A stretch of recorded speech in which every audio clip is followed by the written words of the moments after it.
दोस्तों, मेरा नाम जहीरा है और मैं लाहौर शहर की रहने वाली हूँ। वैसे तो मैं अभी 22 साल की ही हूँ, लेकिन मेरी अमानत अभी से कूदने और मचलने लगी थी, इसीलिए मैंने इसे अपने भाई को ही दे दी। उस समय मैंने पहली बार किसी को अपनी अमानत दी थी, इसीलिए मुझे बहुत दर्द हुआ था। वैसे तो नवीन भैया मेरे सगे भाई नहीं है, लेकिन वह मेरे चाचा के लड़के हैं, इसीलिए रिश्ते में वह मेरे भाई ही लगते हैं। मेरी हाइट 5.5 फीट है तथा भैया की हाइट 5 फीट तक है, क्योंकि वह मुझसे उम्र में भी 2 साल छोटे हैं। हम शहर में रहते थे और हमारे चाचा और उनकी फैमिली गांव में रहती थी। इस बार नवीन भैया ने 12वीं क्लियर की थी, इसलिए वह अपनी छुट्टियां मनाने हमारे पास शहर आए थे। जब नवीन भैया हमारे घर आए तो मेरे अम्मी अब्बू भी बहुत खुश हुए, क्योंकि मेरा कोई भाई नहीं है, इसीलिए अब्बू नवीन भैया को ही अपना बेटा समझते थे। नवीन भैया शुरू से ही देखने में बहुत सुंदर थे और उनकी बॉडी भी बहुत अच्छी थी। भैया जब हमारे घर आए थे तो उस दिन मैंने जीन्स और टॉप पहन रखा था, जिसकी फिटिंग बहुत ही टाइट थी, इसलिए भैया मुझे देखते ही रह गए। उस दिन हम सभी ने बहुत बातें की तथा अम्मी ने घर में बिरयानी भी बनाई थी। सभी लोग नवीन भैया को लेकर बहुत खुश थे। रात को नवीन भैया अम्मी अब्बू के साथ ही सो गए। मैंने सोचा था कि शायद वह मेरे कमरे में सोएंगे, लेकिन अम्मी अब्बू ने उन्हें अपने पास सुला लिया। सुबह भैया लेट ही उठे थे। जब तक भैया उठे, अब्बू बैंक जा चुके थे और अम्मी हमारे लिए खाना बना रही थी। मैं भैया के कमरे में चाय देने चली गई। आज मैं सुबह ही नहा धोकर तैयार हो गई थी और मेकअप करके फिटिंग वाला सूट सलवार पहन लिया था। मेरे सुबह सुबह दर्शन करके भैया खुश हो गए। उन्होंने हंसते हुए कहा, दीदी आज तो आप बहुत खूबसूरत लग रही हो। किसके लिए सजीद जी हो? मैंने हंसकर जवाब दिया, पागल, और किसके लिए? घर में तुम ही तो आए हो। भैया मुस्कुराकर बोले, भला मेरे लिए इतनी सजने संवरने की क्या जरूरत है? मैं कौन सा तुम्हारा शौहर हूँ? मैंने हंसते हुए कहा, भैया आप तो बुद्धू के बुद्धू ही रहोगे। फिर मैंने उन्हें चाय दी और वहाँ से चली गई। 2 घंटे बाद अम्मी ने खाना टेबल पर लगा दिया और खुद पड़ोस वाली आंटी के यहाँ चली गयी।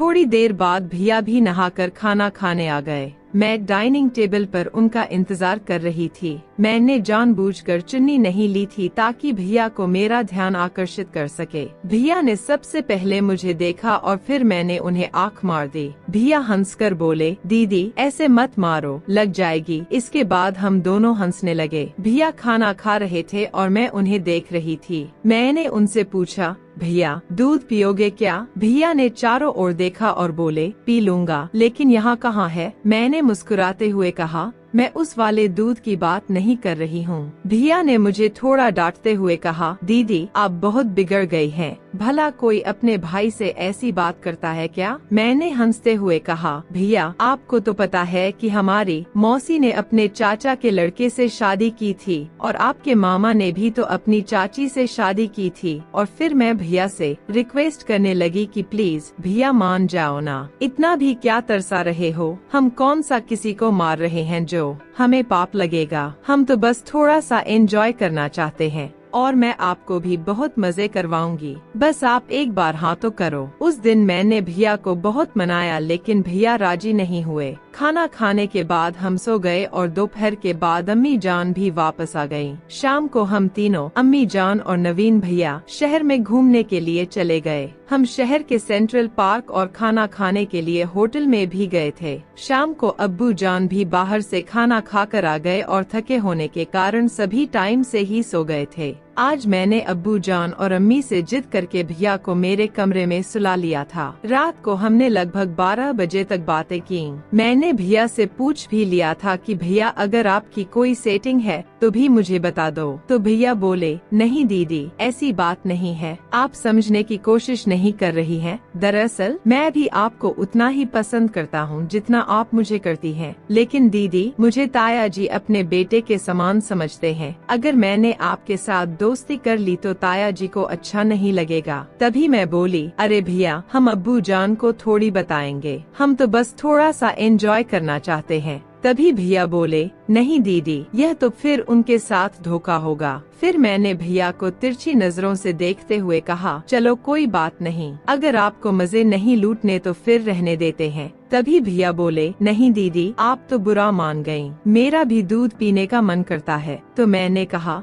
फिर पी लिया करो ना, इतना डरते क्यों हो। उस रात से भैया मेरे साथ काफी फ्रैंक हो गए थे। उस रात हम दोनों ने मिलकर आपस में बहुत सारी ऐसी वैसी बातें की। हम हंस खेल कर बस सोने ही वाले थे कि तभी मुझे अम्मी जान के कमरे से थोड़ी थोड़ी आवाज सुनाई दी। तभी मैंने भैया से कहा, चलो भैया देख कर आते हैं, कहीं वह फिर से झगड़ा तो नहीं करने लगे। तभी भैया ने पूछा, कैसा झगड़ा। तो मैंने कहा, कभी कभार अब्बू जान पी कर आ जाते हैं तो अम्मी उन्हें फिर बहुत डांट रही थी। तभी भैया बोले, नहीं दीदी, आपका वहम है, कोई आवाज नहीं आ रही। लेकिन तभी अम्मी जान की चीख सुनाई दी। फिर भैया बोले, हाँ आ तो रही है, चलो देख कर आते हैं, कहीं उन्हें हमारी मदद की जरूरत ना हो। अम्मी जान की चीख सुनकर मैं तो समझ गई थी कि क्या चल रहा है, लेकिन मैं भी मजे लेना चाहती थी, इसलिए भैया को जानबूझकर ले गई। हम दोनों जब अम्मी जान के कमरे पहुँचे तो दरवाजा बंद था। हम खिड़की से झांक कर देखने लगे, लेकिन वहाँ भी कुछ दिखाई नहीं दिया क्योंकि काफी अंधेरा था।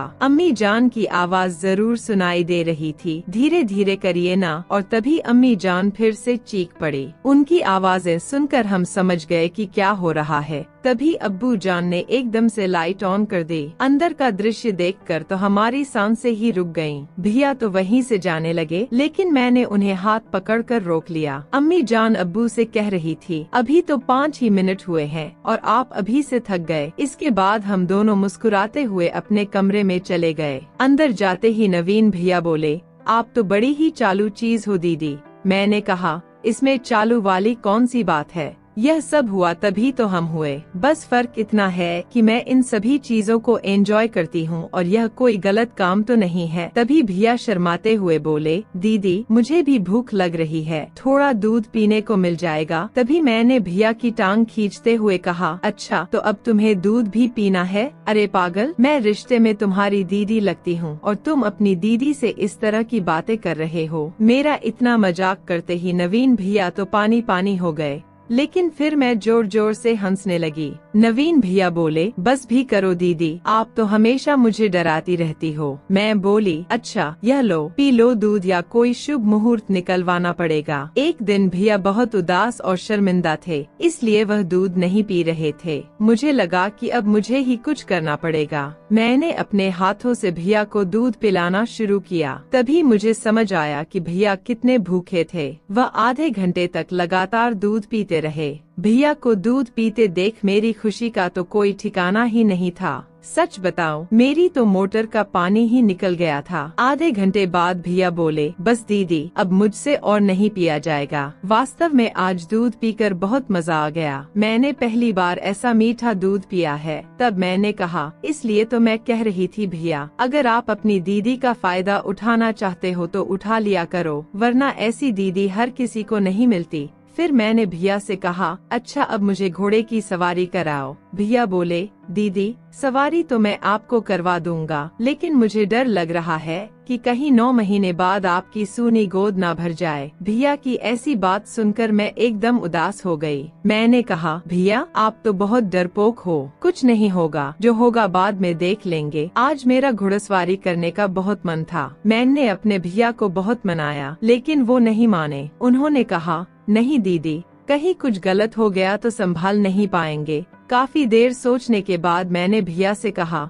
चलो मैं अम्मी के कमरे से जाकर गुब्बारा ले आती हूँ, उसके बाद तो करवा दोगे ना। मेरे यह सुनते ही भैया और भी डर गए। उन्होंने कहा, पागल हो गई हो, इतनी रात को ताया जी के कमरे से तुम्हें बिल्कुल भी डर नहीं लगता। मैं जाने ही वाली थी कि भैया ने मेरा हाथ पकड़कर रोक लिया और बोले, नहीं दीदी, हम कल बाजार से ले आएंगे। अगर ताया जी जाग गए तो और भी बड़ी समस्या खड़ी हो जाएगी। आज और रुक जाओ। मैं रुआन से अंदाज में बोली, नहीं भैया, आप बात को समझ नहीं रहे हैं। मैं अब बिल्कुल भी बर्दाश्त नहीं कर सकती। अब तो सब्र के बाहर हो रहा है। भैया ने मुझे बहुत समझाया और रात भी काफी हो चुकी थी, तो हमें कब नींद आ गई पता ही नहीं चला। सुबह हमेशा की तरह भैया देर से ही उठे, लेकिन मैं जल्दी ही जाग गई थी और अम्मी जान को काम में मदद कर रही थी। अब्बू जान भी 9 बजे तक बैंक के लिए निकल चुके थे। मैं हमेशा की तरह सुबह सुबह ही नहा ली थी और भैया के कमरे में चाय देने के लिए चली गई थी। भैया फोन चला रहे थे और चाय का इंतजार कर रहे थे। मुझे देखकर वह धीमे धीमे मुस्कुराने लगे, क्योंकि उन्हें रात की बातें याद आ गई थीं। मैं भी उन्हें देखकर मुस्कुराने लगी। तभी मैंने भैया से पूछा, अच्छा क्या पियोगे, चाय पियोगे या फिर दूध? भैया हंसते हुए बोले, नहीं दीदी, मेहरबानी करो, सुबह सुबह तो मैं चाय ही पीऊंगा। अभी तक रात वाला दूध भी पूरी तरह से हजम नहीं हुआ। मैं मुस्कुराते हुए बोली, तुम्हारा पाचन तंत्र तो बहुत ही कमजोर निकला भैया। और मैं उन्हें चाय देकर अम्मी जान की मदद करने रसोई में वापस चली गई। भैया चाय पीकर नहा धो लिए और टीवी देखने लगे। अम्मी जान भी खाना बनाकर आराम करने लगी। इसके बाद मुझे वही बात सता रही थी कि अब बाजार जाना है, इसलिए मैंने अम्मी जान से इजाजत ले ली। पहले तो मैं भैया को अपने साथ ले जा रही थी, लेकिन अम्मी जान ने उन्हें रोक लिया, क्योंकि उन्हें भैया से पंखे साफ करवाने थे। उनका हाथ पंखों तक नहीं पहुंचता था, इसलिए मुझे अकेले ही बाजार जाना पड़ा।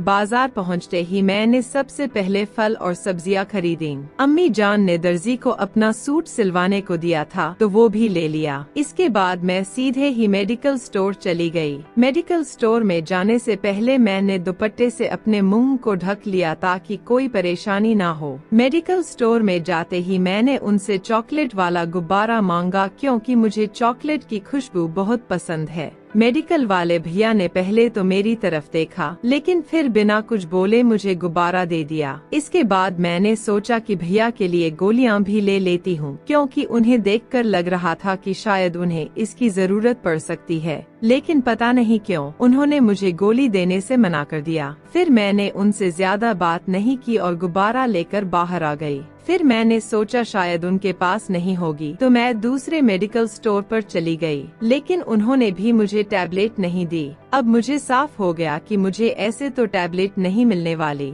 फिर मैंने सलीम को फोन किया। सलीम 12वीं क्लास में मेरे साथ पढ़ता था और अक्सर मुझ पर लाइन मारता था, लेकिन उस वक्त मुझे इन चीजों में दिलचस्पी नहीं थी, तो मैंने उसे सिर्फ दोस्त तक सीमित रखा। सलीम के बड़े भाई का यहाँ पर मेडिकल स्टोर है, लेकिन सलीम अब खुद दिल्ली चला गया है। सलीम को फोन करते ही पहले तो वह मुझे नहीं पहचान पाया, लेकिन बाद में पहचान गया। जब मैंने उससे टैबलेट के बारे में कहा, तो वह एकदम से हैरान हो गया और बोला, अरे जहीरा, तुम्हारी शादी कब हो गई? तुमने तो मुझे शादी में भी नहीं बुलाया। तो मैंने मुस्कुराते हुए कहा, नहीं, वह बात नहीं है, मैं अभी भी कुंवारी ही हूँ। सलीम बोला, अच्छा, तो फिर किसके लिए गोलियां ले जा रही हो? लगता है आजकल मैं काफी बदल गई हूँ। पहले तो मैं ज्यादा बातें नहीं करती थी, लेकिन अब हालात कुछ और हैं। सलीम हमेशा मजाकिया होता है और मेरे मजे लेने में कोई कसर नहीं छोड़ता। एक दिन मैंने उसे डांटते हुए कहा,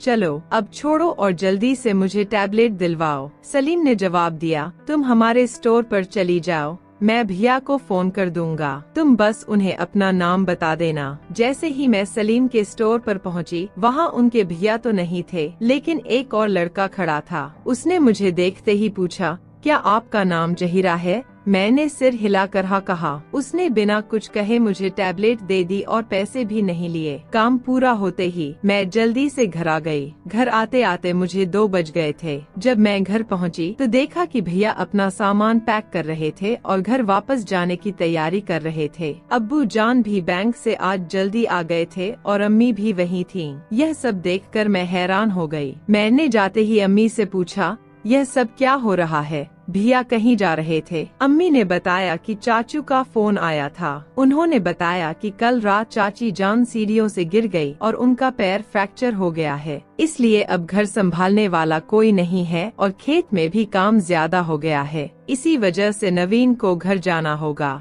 यह सुनकर मैं बहुत परेशान हो गई, क्योंकि हमारी सारी प्लानिंग अब धरी की धरी रह जाएगी और मेरे सारे अरमानों पर पानी फिर जाएगा। मैं तुरंत भैया के कमरे में गई, जहां वे अपना सामान पैक कर रहे थे। मैंने गुस्से में उनका सामान बिखेर दिया और उन्हें डांटना शुरू कर दिया। भैया बोले, दीदी देखो अब मैं क्या कर सकता हूँ, मेरा भी बहुत मन था आपके यहाँ रहने का, लेकिन अब अम्मी की तबीयत ठीक नहीं है, इसलिए मुझे घर जाना ही पड़ेगा। मैंने कहा, फिर मेरा क्या? मैं कितने दिनों से इस वक्त का इंतजार कर रही थी और देखो आज मैं सामान भी ले आई हूँ। अच्छा तुम ऐसा करो, आज रुक जाओ, कल चले जाना। तभी चाचू का फिर से फोन आ गया और उन्होंने कहा, आते वक्त हो सके तो तुम्हारी जहीरा दीदी को भी ले आना। मैं तुम्हारे ताया से बात कर लूँगा। अगर जहीरा की पढ़ाई नहीं चल रही है तो वह 4-5 दिन घर का काम संभालने में हमारी मदद कर देगी, इसलिए एक बार तुम जहीरा से पूछ लेना। फोन स्पीकर पर था और चाचू के मुंह से ऐसी बातें सुनकर मेरी खुशी का कोई ठिकाना नहीं रहा। इसके बाद मैं सीधे बाहर आई और अब्बू को बताया। उन्होंने मुझे मना नहीं किया और फिर मैं भैया के साथ गांव जाने के लिए तैयार हो गई। अब्बू जान हमें रेलवे स्टेशन पर छोड़ आए। सारे रास्ते भैया सामान से खेलते रहे और ट्रेन में भी दूध पीने की जिद करने लगे, लेकिन पैसेंजर काफी थे।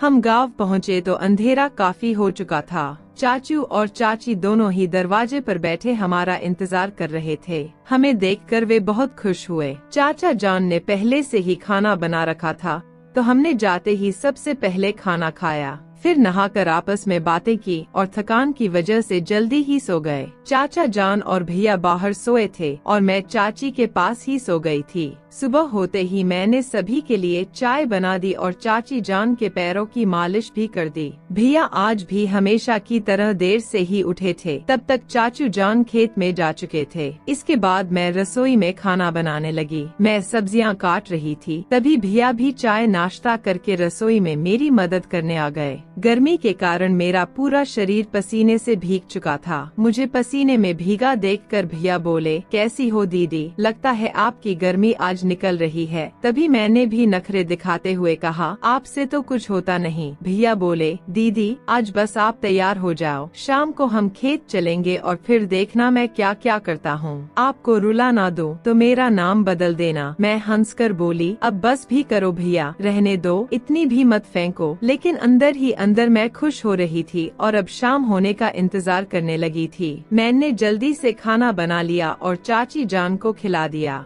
भैया के लिए भी टेबल पर खाना लगा दिया और हमने मिलकर खा लिया। दोपहर तक चाचा जान भी खेत से आ चुके थे, तो जब तक वह नहा कर आए मैंने उन्हें भी खाना लगा दिया। इसके बाद मैं नहा धोकर तैयार होने लगी। मैंने लाल रंग का सूट पहना, थोड़ा मेकअप किया और परफ्यूम भी लगा लिया। आज मैंने जूड़ा बना लिया ताकि बाल खराब ना हो। दोपहर में हम सभी सो गए। करीब 5 बजे मौसम ठंडा हो गया था, इसलिए मैंने चाय बना ली। सभी ने चाय पी ली और तभी चाचा जान खेत में जाने लगे, क्योंकि गन्ने की फसल पक चुकी थी और खेत में कोई आवारा जानवर न घुस जाए, इसलिए निगरानी के लिए जाना पड़ता था। लेकिन आज भैया ने चाचा से पहले ही कह दिया कि अब्बू आज मैं और दीदी खेत में जाएंगे, इसी बहाने हम थोड़ा घुमाएंगे। दीदी भी 2-3 दिनों से घर में ही है। चाचू मान गए। भैया ने बाइक निकाली और हम दोनों खेत चले गए। मैंने पहले से ही गुब्बारा ले लिया था। भैया को चाय के साथ गोली भी दे दी थी।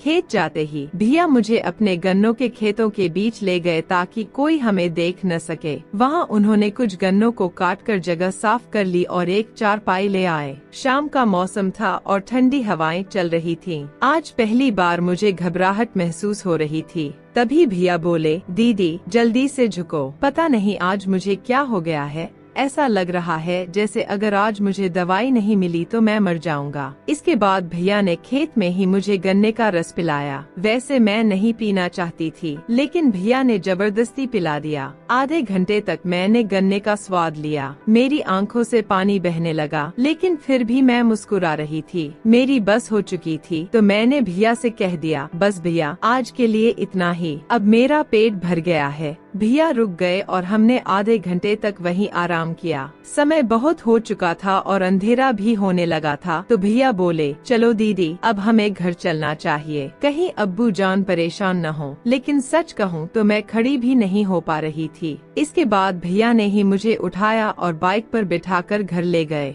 घर जाकर सबसे पहले हमने नहाया और फिर भैया ने ही खाना बनाया। मैं बस रसोई में बैठी थी क्योंकि मेरी सारी गर्मी आज निकल चुकी थी। भैया मेरा पूरा मजा ले रहे थे और बार बार मुझे छेड़ रहे थे, क्या हुआ दीदी? एक दिन में ही पंचर हो गई। शाम को खाना खाकर मैंने भैया से पेन रिलीफ की गोली मंगवा ली, जिसे खाने के बाद ही मुझे नींद आई। अगले 5-6 दिनों तक मैंने भैया को अपने पास भी नहीं भटकने दिया, लेकिन वह मुझे हर वक्त चिढ़ाते रहते थे। चलो दीदी, गन्ने के खेत में चलते हैं। और मैं बस मुस्कुरा कर रह जाती। सच बताऊं तो अब हमारा निकाह हो गया है, क्योंकि सच्चाई ज्यादा दिन नहीं छुपती। एक दिन मैंने और भैया ने घर में ही माहौल बना रखा था और हमारी खराब किस्मत की चाची जान ने हमें देख लिया। इसके बाद चाचू और चाची जान ने हमें खूब डांटा और भैया को तो मार भी लगा दी। फिर उन्होंने मेरे अम्मी अब्बू को गांव बुला लिया। जब उन्होंने हमसे पूछा तो हमने उन्हें सारी सच्चाई बता दी कि हम पिछले 1 महीने से यह सब कर रहे हैं।